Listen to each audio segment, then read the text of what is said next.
बार बड़े प्रेम के संग और उत्साह के संग आगे तो मुझे कुछ कहने की जरूरत नहीं है, क्योंकि सभी ने बता दिया है कि जयकारा कैसे लगाया जाता है। तो सभी लोग दोनों हाथ ऊपर करके और मुट्ठियां बांध के सभी लोग बोलेंगे मेरे संग तेजी से। सभी लोग तैयार हैं? जय जय श्री राम। अभी आवाज नहीं आई आपकी। देखिए, ये कार्यक्रम ही इसलिए रखा गया दोपहर को कि सभी लोग भोजन करके आए। जय जय श्री राम। इतनी आवाज नहीं आ जानी चाहिए, पूरे छिंदवाड़ा में गूंजनी चाहिए। जय जय श्री राम, जय जय श्री राम। भारत माता की, भारत माता की, भारत माता की। हम बात करें, अभी आपने सुना होगा कि आप लोग भी कहते मैं छिंदवाड़ा का हूँ, कहते हैं मैं दिल्ली का हूँ, मुंबई का हूँ। अभी मुझे भी कहा गया कि मैं बनारस की हूँ। मैं तो कहती हूँ कि मैं कहीं की नहीं हूँ, मैं तो हिंदुस्तान की हूँ और हर वासी हिंदुस्तान का है। ये शहर नगर कुछ नहीं होता, हम तो हिंदुस्तान के वासी हैं। और एक बात आप ध्यान रखिए कि जो भी हिंदू हमारे देश से जाता है, कहीं भी आप चले जाइए, हिंदुस्तान के वासियों को केवल हिंदू के नाम से जाना जाता है। एक बात आपसे कहूँ, लोग कहते हैं कि जैसे आपने देखा होगा कि एक किराने की दुकान होती है, तो किराने की दुकान में क्या मिलता है? साबुन, तेल, निरमा, अन्य अन्य चीजें मिलती, बहुत सी चीजें हैं, पर दुकान का नाम तो किराना रख दिया।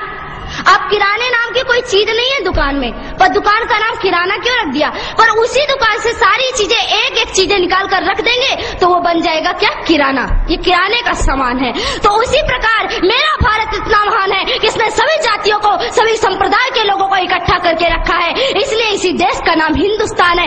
अमेरिका को माता नहीं कहा जाता, अफ्रीका को माता नहीं कहा जाता, पर मेरे भारत देश को माता कहा जाता है। इतना बड़ा दर्जा दिया गया इस भारत भूमि को। तो ऐसी ये भारत भूमि, आपने भी कई संतों के मुख से सुना कि इस देश का बच्चा बच्चा राम है। और मैं आपको बता दूं, लोग कहते हैं कि मेरे देश को नष्ट करने में मुसलमानों का हाथ है। उनका जो हाथ है सो हाथ तो है, पर मैं तो कहती हूँ कि इसमें हिंदुओं का भी हाथ है। अरे लकड़ी को भला लोहे की कुल्हाड़ी क्या काट सकती है? कुल्हाड़ी में लकड़ी का हत्था न होता तो लकड़ी के कटने का रास्ता न होता। लकड़ी को केवल लकड़ी काट सकती है, कभी लोहे की कुल्हाड़ी नहीं काट सकती। इसलिए हमारे देश को एक हिंदू ही काट रहा है। उन हिंदुओं को मैं कह रही हूँ कि आप जो धर्मांतरण कर चुके हैं हिंदू, हमारे देश में धर्मांतरण अमर बेल की तरह फैली जा रही है, फैली जा रही है। देश देश में और गांव गांव में ईसाई मिशनरी आ जाती हैं, हमारे धर्म में आ जाओ, हम तुमको मुक्ति देंगे। एक किसान था, हल चला रहा था, उससे कहा कि क्या कर रहे हो? बोले खेती कर रहा हूँ भैया। बोले कि इसमें क्या सुख? अरे चलो हमारे साथ भगवान ईशा की पूजा करो, वो तुम्हें मुक्ति देंगे। बोले कौन मुक्ति देंगे? बोले भगवान ईशा। बोले ये कौन है? बोले ये भगवान के, गॉड के बेटे हैं। अच्छा, गॉड के बेटे, तो हम गॉड के बेटे के पास क्यों जाएं? हमारा संपर्क तो सीधे भगवान से रहता है। हम तो खुद भगवान के बेटे हैं, क्योंकि गीता में भगवान कहते हैं मवै वंशो जीव लोके जीव भूता सनातना। ये हर जीव ईश्वर का पुत्र है। हम ईसा के पास क्यों जाए? भगवान के पुत्र के पास क्यों जाए? हम तो स्वयं भगवान से संपर्क रखते हैं। जब हम राष्ट्रपति को जानते हैं तो प्रधानमंत्री के पास जाने की क्या जरूरत है? इसलिए आपका संपर्क सीधे परमात्मा से होना चाहिए। एक बात, बहुत अच्छी बात याद आ रही है कि एक पादरी, एक कॉन्वेंट स्कूल में पादरी आकर बैठ गया और अपनी ईसाइयत की ढींग हाँकने लगा। और एक बच्चा बड़ी देर से सुन रहा था, खड़ा हो गया। उसने कहा कि पादरी महोदय, एक बात मैं आपसे बोलूं। पादरी ने कहा कहो। बोले क्या आपका ईसाइयत धर्म हिंदू धर्म की आलोचना करना सिखाता है? पादरी एकदम अवाक रह गया, कुछ नहीं बोला। फिर कुछ देर बाद पादरी बोलता है कि तुम्हारा धर्म भी तो दूसरों की आलोचना करता है। उस बच्चे ने कहा, नहीं, हमारा धर्म किसी की आलोचना नहीं करता। हमारे धर्म में तो कहा गया कि नहीं ज्ञानेन सदृशम पवित्रम हि विद्यते, ज्ञान के समान पवित्र कोई वस्तु नहीं है। और हमारा धर्म किसी की आलोचना नहीं करता, हमारा धर्म तो सबकी शुभकामना करता है। हमारे धर्म में तो कहा गया है कि सर्वे भवन्तु सुखिनः, सर्वे सन्तु निरामया, सर्वे भद्राणि पश्यन्तु, मा कश्चित् दुःख भाग् भवेत्। यहाँ भारत के कल्याण की बात नहीं कही गई, कहा सर्वे भवन्तु सुखिनः, सारा संसार सुखी हो। केवल हिंदुओं को सुखी रहने के लिए नहीं कहा।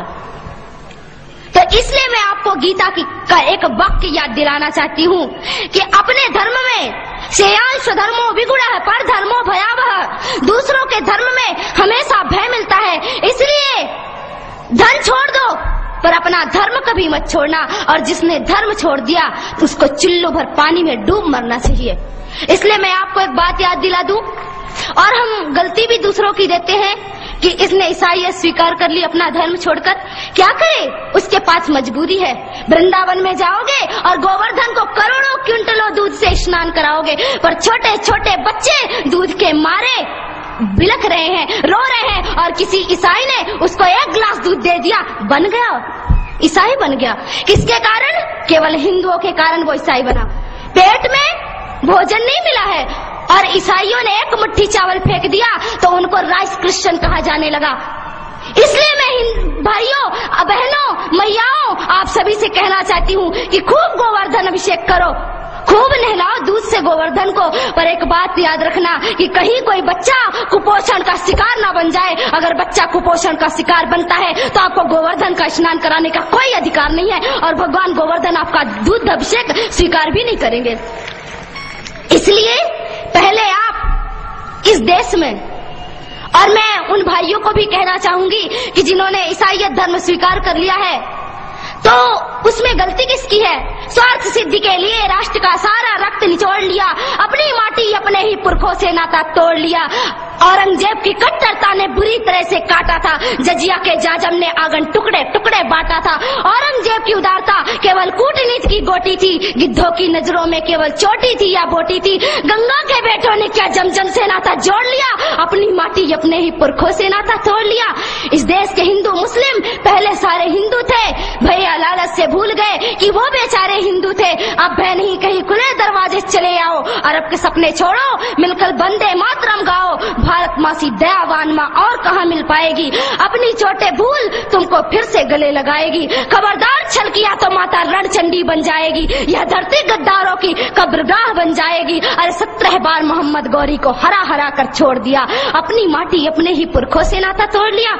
इसलिए मैं आपको याद दिलाना चाहती हूँ कि ये भारत भूमि आपकी माँ है, और अपनी माँ से आप कभी नाता ना तोड़े। और आज मैं खास तौर से अपनी मैयाओं से बात करने के लिए आई हूँ कि इस देश में यह भारत विश्व गुरु के पद पर प्रतिष्ठित था केवल मैयाओं के बल पर, और आगे भी विश्व गुरु बन सकता है केवल इन माताओं के बल पर। मैयाएं, आप तैयार हो जाइए, क्योंकि हमारे देश में नारी को कभी पैरों की जूती नहीं समझा गया, नारी को कभी भोग्या की दृष्टि से नहीं देखा गया। इस देश में नारी इतनी महान है कि नारी के बारे में वर्णन नहीं कर सकते।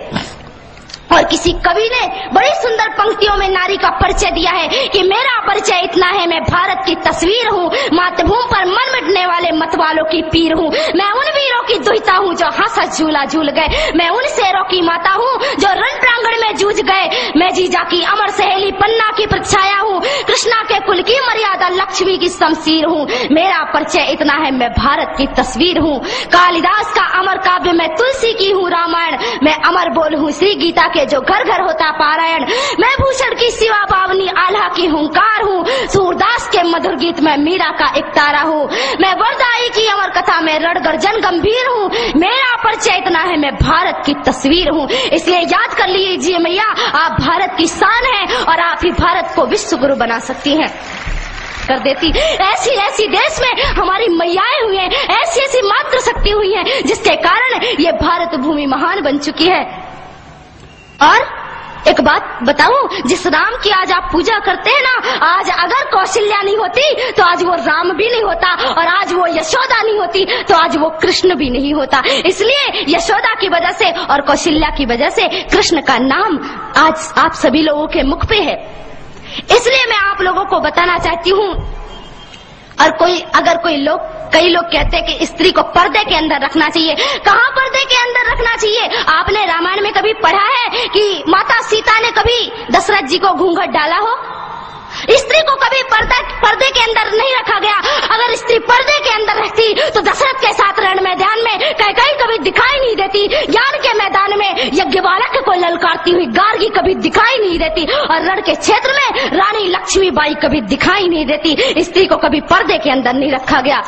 रानी लक्ष्मीबाई ने बता दिया कि स्त्री ममता की मूर्ति होती है, पर जब समय चुनौती का आता है तो अपनी ममता को छाती से नहीं बल्कि पेट में बांध लेती है। हाथ में शौर्य की तलवार लेकर के चली जाती है रण के मैदान में और शत्रुओं का सिर काट काट कर भारत माता की गोद में भर देती है। उसी नारी का जीवन सार्थक होता है और उसी नारी का जिस विश्व में नाम होता है। इसलिए मैयाओं, अपनी कमर कस लो। इस देश में सभी को तैयार होने की जरूरत है।